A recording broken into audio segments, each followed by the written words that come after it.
Hey there, fish tubes. Today is Friday, February 23rd, 2024, and I wanted to give you an update on this 27.7, I do believe, gallon Convict tank with the juvenile, or actually baby convicts that are being raised in here. So, if you haven't checked in lately, there's only one breeding pair in here. Oh, quite aggressive, protective parent. And then some young ones. And they're just really enjoyable. So I'm again just checking in on them because this is one of my favorite tanks right now. Even though I've got other tanks, other convict tanks that are breeding, this is just kind of an enjoyable tank to look at. For one, I've been tossing all of my extra ram's horn snails down in the bottom of this tank, and the convicts just eat them up, munch them up, and that's just, the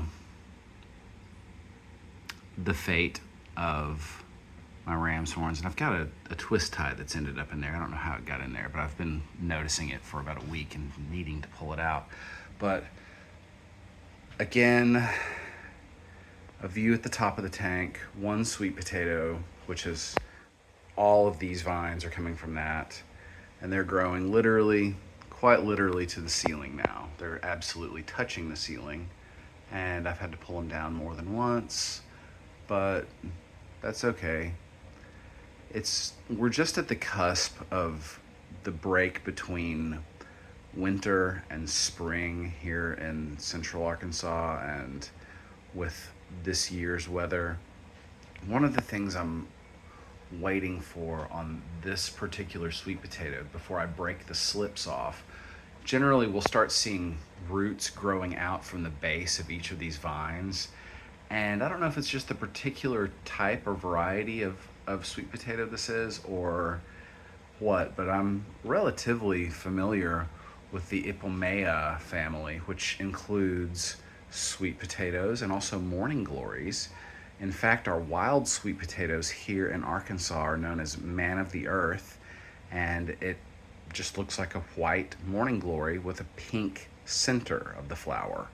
And that's how you identify them. But you'll see that they have almost everything or I say almost everything. Almost everything in this family has these heart-shaped leaves. There are a couple of exceptions, one being the cardinal vine, which is totally different. I think they're actually a hybrid of a couple of other things, but still, they're in this family. But they do not have heart-shaped leaves. So what I'm doing now is just reaching in and picking some of the older leaves that are beginning to decay, and the plant's done with them. As it grows out new stuff, it sort of discards its old leaves, and I don't just want them falling on the floor to get tracked around, so I'm just picking them off. I could toss them back in the tank, but there are no snails to eat them in here, so this is basically a carnivore tank. There's an Aponogeton plant that the convicts are sort of beginning to uproot now. Not too happy about that, but you can see they've really mounded up the sand on this side as they dig out this hole. And that just is what it is. So when raising convicts or keeping convict cichlids, just know that they're going to ravage your plants. And the best protected plants will be the ones that are floating or drifting, or even epiphytic plants are going to get attacked, moved around. By epiphytes and epiphytic plants, I mean those that aren't necessarily rooted in the substrate, but they may attach to things like rock or driftwood. Examples of those would be Anubias, Java fern. Those are really the best examples I can share with you, but there are some other epiphytic plants. They're just not as common.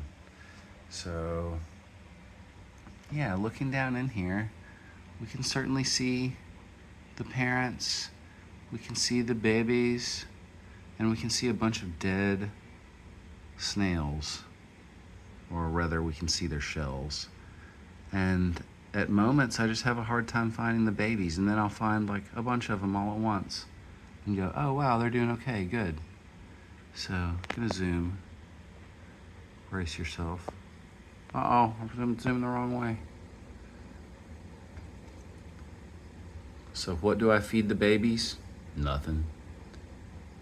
They're in a they're in an ecosystem. They find their own food just fine. See, they'll be grazing around, finding stuff. Uh-oh, uh-oh. Every once in a while I get a really good view of them as they're cruising through. And then other times I just have a hard time finding them at all, and I worry about them. And then I look back in and go, oh, no, there are a bunch of baby fish in there, cool. And they're growing nicely, cool. But this is a dark tank, and when standing back, you know, at human scale, it's kind of hard to tell what's going on in there. So I would hardly call this a display tank. It's kind of lovely. People comment on it when they come in my foyer here, and you know, when they're not looking at my stacks of boxes. We just did some moving recently, so there are definitely boxes around here.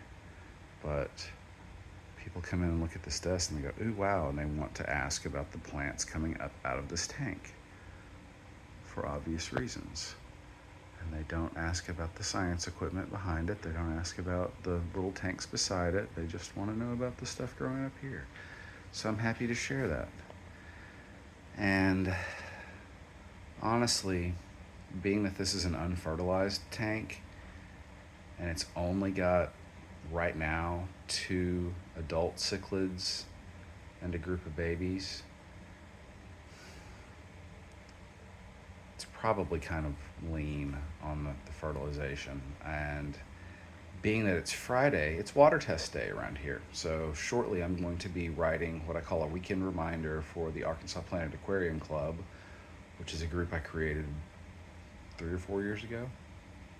And excuse me, weekend time is the time I generally pop out with reminders for people to go test their aquarium water.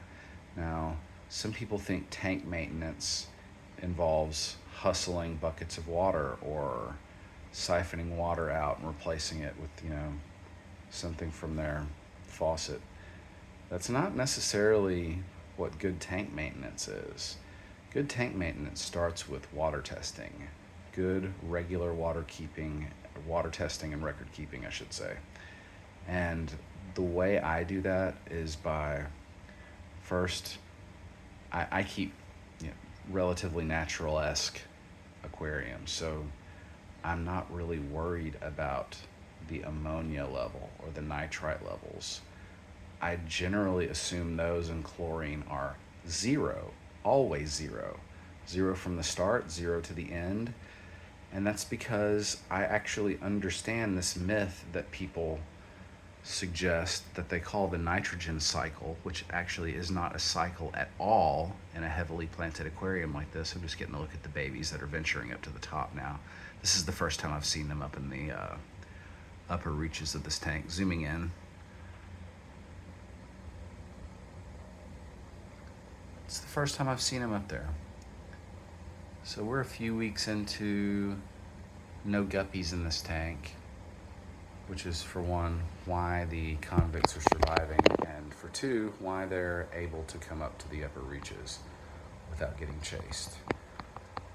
Now, guppies aren't really harassing. They're pretty friendly. They're the puppy dogs of the fish world, as I often say, but these guys are free to venture because they don't have any competition. They don't have any aggressors in here. Their parents are the most aggressive thing they will encounter, probably throughout their lives, until they're adults and their, you know, brothers and sisters become the most aggressive things that they encounter. But, you know, that's a nice way to live, isn't it? I think so. It's kind of a pleasant spot. Oh, sorry. So, think I'll probably cut it there. It's kind of a good view and a good update of what these convicts are doing, how they're coming along, the state of the tank, the state of the plants growing above the tank. What I was going to say about water testing, do regular water testing with record keeping, and that will tell you what you need to do. It'll tell you if you need to do water changes, how big of a water change you need to do, if you're overfeeding, if you're underfeeding, if you need more plants. Your water test data will tell you all that. So having said that, I think I'm going to conclude this video. Thanks for watching. As always, if you would be so kind, give me a like or subscribe. Drop a comment if you like, and I'll catch you soon.